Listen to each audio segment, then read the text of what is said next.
Starting on January 26, 2011 in Syria, a series of public demonstrations leading up to the conflict of our current day originated. Protests did not begin until the 15th of March in Daraa, beginning from the request for the liberty of 15 school children who had been arrested and tortured for having written "The people want the downfall of the regime" on the wall. This resulted in nationwide protests directed towards the overthrowing of the government and more political liberty.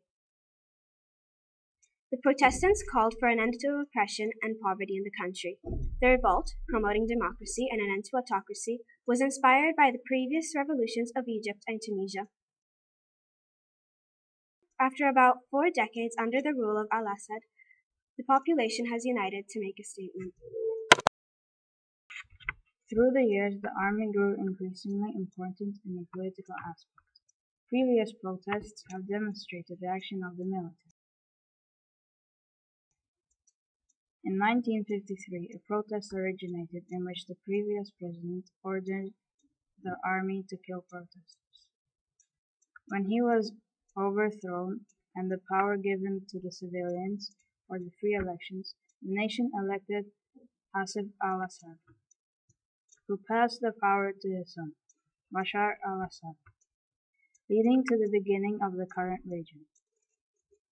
In 1976, Syria intervened in the Lebanese civil war, bringing protests and a demand for a democratic government. Underground Islamic opposition groups were involved in the violent attacks of regime officials and supports in the bombing campaign, says Ain Alexander in her article Syria Protests. The Forgotten Decades of Dissent. Then, in 1982, the army killed more than 10,000 people.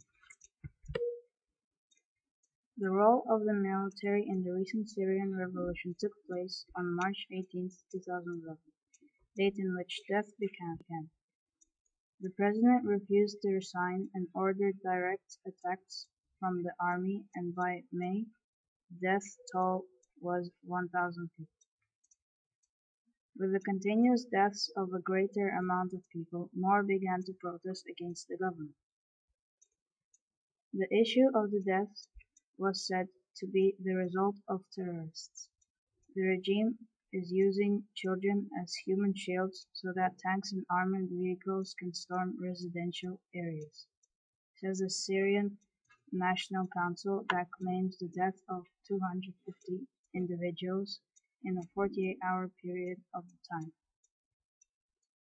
The local coordination committees, another opposing group, claimed the death to have occurred in the northern area of Idlib, the southern areas of Homs and Hama, and the capital city of Damascus. It then reported 4 women and 2 children among the dead. The estimate of the United Nations is the death of over 4,000 people during the 9-month period, of which 307 children.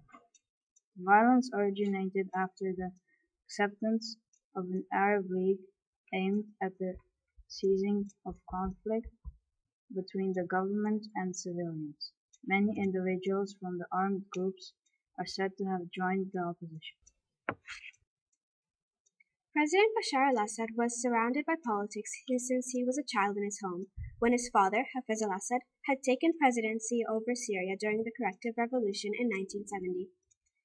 He studied medicine and ophthalmology and had little interest in politics. His father had been preparing to place his older son, Bashar al-Assad, in power.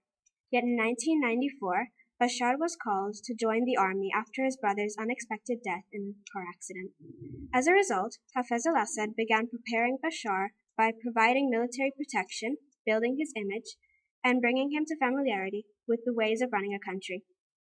After years in the military, he became his father's political advisor and took hold of Syrian political affairs with Lebanon, and put an ally in presidency of the location. At the death of his father in 2000, Bashar al-Assad became president of Syria. In the years of his power, he has been accused of corruption, ignoring human rights, and economic lapses. Bashar's tolerance was expected to be greater than his father's, and the establishment of the democracy was requested. Yet the president claimed that the matter should not be rushed. Authorities have acted against any who criticize the regime.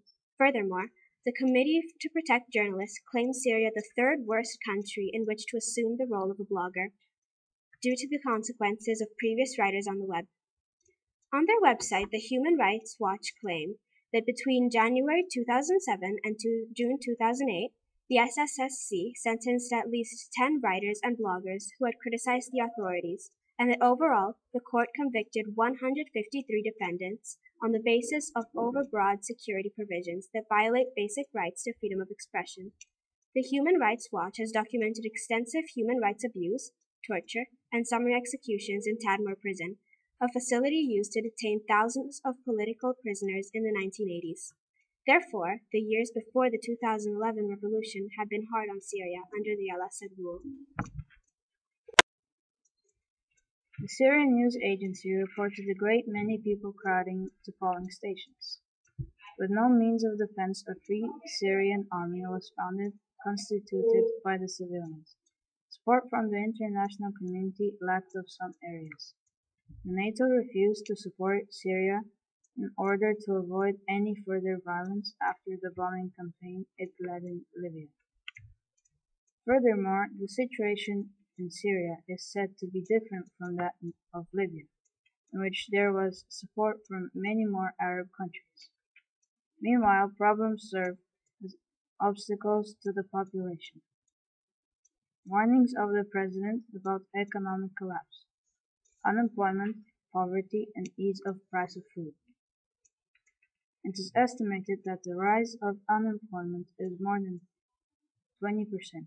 Numerous unarmed Syrians are currently in grave danger of death and in need of support.